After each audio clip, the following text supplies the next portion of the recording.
lalpa nangin min ria anun chung grel zong nen kahum po min ruai chin cha na makta nen min hiat ring na hi katana va luem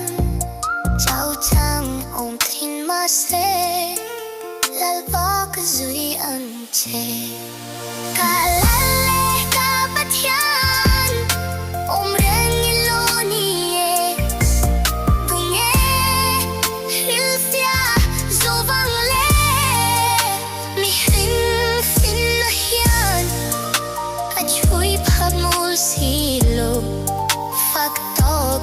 che kan wang hey hi ka tu sambar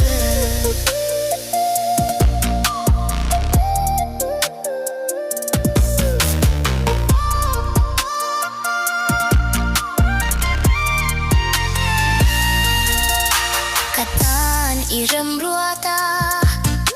lungauli ka tungai lo wina lira katin du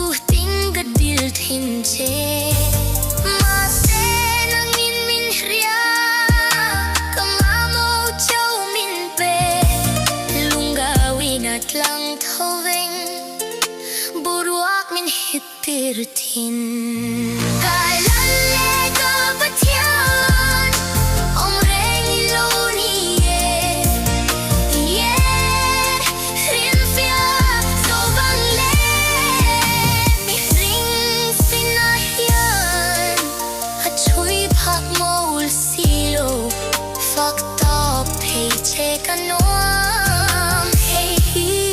tu sambar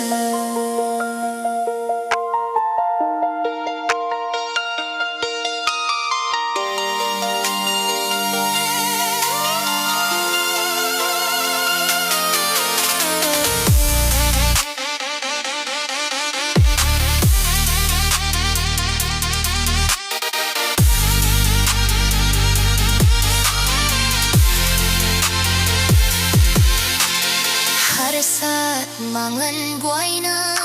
riau na ken min bom dam chung khau sa lung kham wangin karum fo thin lung gaya cao min lalban min nai tua thin dra na ruwa matanin Lawm na Tlang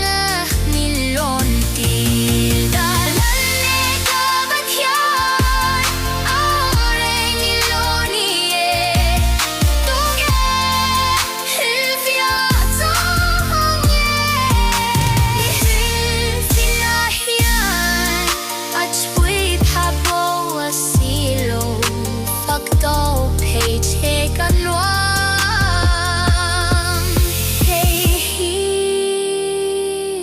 tu sam